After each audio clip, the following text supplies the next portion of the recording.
الرحمن الرحیم. One of my friends asked me کہ اقبال کی یہ جو غزل ہے 21 غزل ہے بال جبریل کی، تو ابھی راہ گزر میں ہے قید مقام سے گزر، اس کو ذرا ایکسپلین کر دیں. تو میں نے سوچا کہ ذرا نوٹ کا فائدہ اٹھایا جائے اور تھوڑا سا آپ کو ایکسپلین کیا جائے. تو اقبال کہتا ہے تو ابھی راہ گزر میں ہے. راہ گزر یعنی ابھی رستے میں ہو.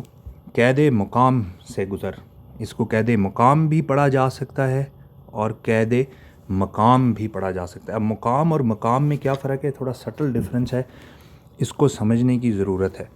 جو عربک ورڈز ہیں نا، بیسکلی جو اردو بھی ڈرائیو ہوئی ہوئی ہے، تقریباً 50 کچھ لوگ کہتے ہیں 60-70% عربی سے ڈرائیو ہوئی ہوئی ہے. تو عربی میں جب کوئی ورڈ بنتا ہے تو اس کا روٹ لیٹر دیکھا جاتا ہے کہ روٹ کیا ہے. تو روٹ ہے کاف، واو اور میم.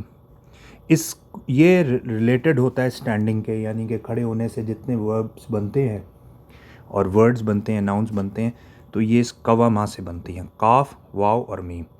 اسی سے اگر فارم ون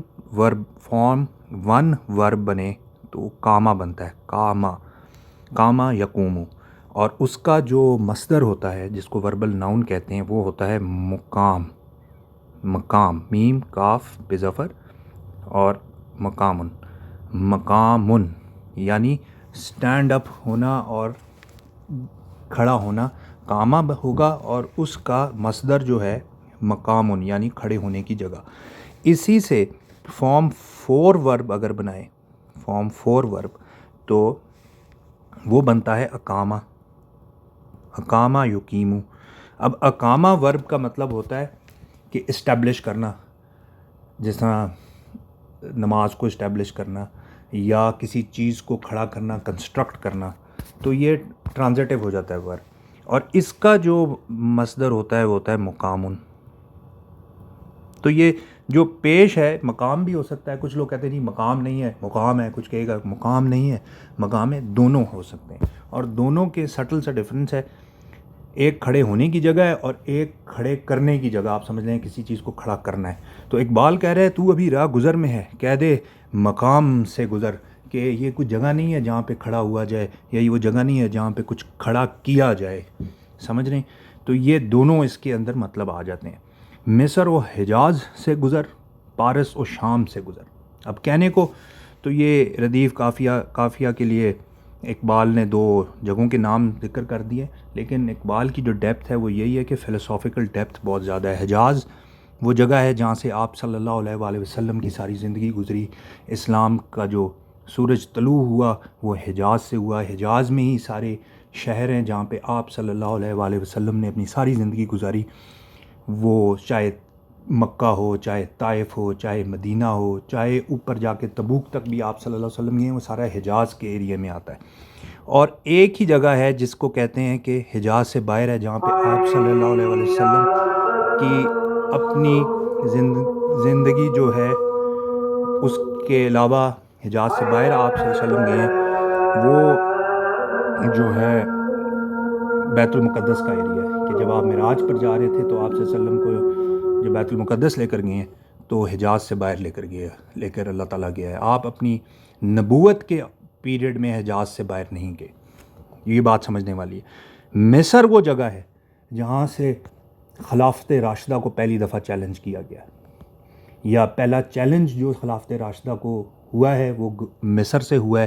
مصر ہی وہ جگہ ہے جہاں سے حضرت عثمان غنی رضی اللہ تعالیٰ عنہ کے زمانے میں جو گورنر تھا اس کے پرابلمز آنے شروع ہوئے اور پھر وہ بغاوت ہوئی اور آپ رضی اللہ تعالیٰ عنہ شہید کیے گئے.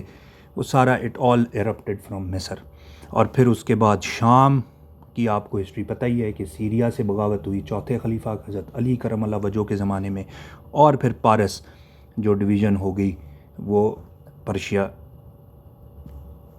سے ریلیٹڈ ہے.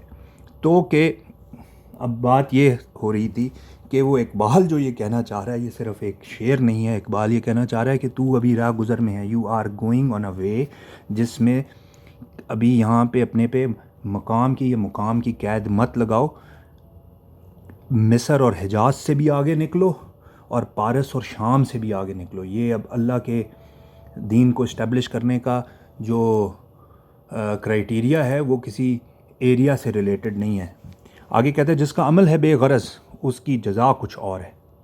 یعنی جس عمل کو کیا جائے بے غرض ہو کے اس کی جزا ہی کچھ اور ہوتی ہے. یہ دنیا میں بھی ہے اور ہم سوچ بھی سکتے ہیں کہ ایسے ہی اللہ تعالیٰ پہ اگر ہم اچھا گمان رکھیں تو انشاءاللہ تعالیٰ ہمارے اعمال جو کہ صرف جنت کے اور دوزخ کی ڈر سے اور کسی چیز کی پرلز کے اور وائن کے اور حوروں کی خواہشات میں جو عمل کیے جائیں گے وہ زیادہ بھاری ہوں گے، یا صرف اللہ سبحانہ وتعالیٰ کی خاطر کوئی عمل کیا جائے گا اس کی رضا کی خاطر. تو یہ اللہ ہی اس کو جج کر سکتا ہے. اور یہی وہ آگے کہہ رہا ہے کہ حور و خیام سے گزر، بادہ و جام سے گزر، کہ یہ چیزیں بالکل مینشن ہیں قرآن میں، مینشن ہے. یہ تمام اللہ تعالیٰ کی بلیسنگز جو اللہ نے اپنے خاص بندوں کے لیے رکھی ہے، لیکن جو ایک مرد مومن ہے اس کا کرائٹیریا ان چیزوں سے بھی اوپر ہونا چاہیے. گرچہ ہے دل کشا بہت حسن فرنگ کی بہار، کہ جو حسن فرنگ ہے، اب یہ حسن فرنگ صرف فزیکلی حسن کی بات نہیں ہو رہی یہاں پہ، جو کہ اٹریکشن پیدا کی گئی ہے یا پچھلے کچھ 100-200 سالوں میں اسپیشلی جو ویسٹ کی طرف سے ایک گرینڈیور ڈیولپ کیا گیا ہے اور ایک ایبسولوٹلی ایک ایسی اٹریکشن پیدا کی گئی ہے جس سے ہمارے لوگ ویسٹ کی طرف آٹومیٹکلی کھنچے جاتے ہیں اور وہ اس کو بہت سویلائز سوسائٹی بھی سمجھتے ہیں. رائٹ اور رانگ کی بھی بات نہیں ہو رہی، صرف اٹریکشن کی بات ہو رہی ہے کہ اس کی طرف بھاگنے کی کوشش کرتے ہیں، وہاں پہ اپنے آپ کی سیلویشن سمجھتے ہیں، اپنے آپ کا اسکیپ وہاں سمجھتے ہیں کہ ہماری تمام مصیبتوں کا علاج یہ ہوگا کہ کسی طرح ہم ڈیولپڈ اور سویلائزڈ ویسٹرن ورلڈ کی طرف رخ کر لیں اپنا. تو وہی اقبال کہہ رہا ہے گرچہ ہے دل کشا بہت حسن فرنگ کی بہار، طائرے کے بلند بال، یعنی ایسے برڈ جو کہ بہت اونچا اڑتا ہے اور اس کی فلائٹ بہت اونچی ہے، دانہ و دام سے گزر کے، یہ تیرے لیے دانے ہے اور دام یہ تیرے لیے پھندا ہے، یہ this is a trap for you, اگر you will come down to it you will get captured. کوہ شگاف تیری ضرب، یعنی کوہ میں پہاڑ میں شگاف ڈالنے والی تیری ضرب ہے، تم چھوٹی چیز نہیں ہو کوئی. تجھ سے کشاد شرق و غرب، مشرق اور مغرب کی جو کشادگی ہے وہ تمہارے دم سے. تیغے ہلال کی طرح عیش نیام سے گزر، کہ جو سوڈ ہوتی ہے تیغ وہ میان سے جب باہر آتی ہے، نیام سے جو باہر آتی ہے تب ہی افیکٹو ہوتی ہے.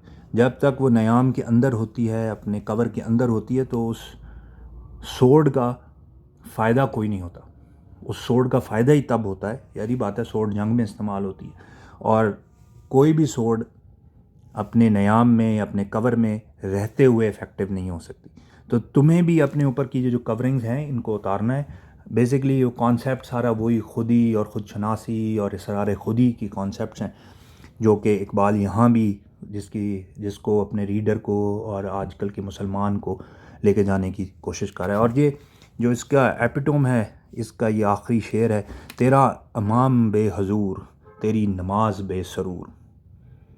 اب یہ تیرا امام بے حضور کیوں کہا ہے اس نے اور تیری نماز بے سرور کیوں کہا ہے، یہ ایک بہت بڑی بحث ہے جس کو کٹ اٹ شارٹ ہم اس طرح کر سکتے ہیں کہ جو امام ہے ایک مسلمان کا، وہ اقبال کی زبانی ذوق و شوق میں بال جبریل میں اقبال کہتا ہے کہ شوق تیرا اگر نہ ہو میری نماز کا امام.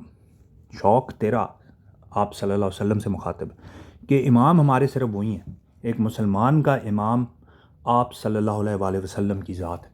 اگر اس نے کسی اور کو اپنا امام بنایا ہے اور وہ اس قابل نہیں ہے کہ امامت کر سکے تو وہ اپنی زندگی بے حضوری میں گزارے گا. امام تو شاید گزارے اور اس کے پیچھے جو اس کا مقتدی ہے وہ بھی اپنی زندگی بھی بے حضوری میں گزارے گا اور اس کی نماز میں بھی بے سروری رہے گی، اس کو نماز کا مزہ نہیں آئے گا. ایسی نماز سے گزر، ایسے امام سے گزر. اب کتنے کو امام ہیں اس امت کے اور کتنے کو نمازیں ہیں اس امت کی، یہ آپ نے سوچنا ہے. اقبال کا کام ہے صرف میسج دینا اور میرا کام یہ تھا کہ آپ تک یہ ایکسپلین کرنا. اللہم صلی علی محمد وعلی آل محمد نبی الامہ وعلی آلہ وسلم تسلیما.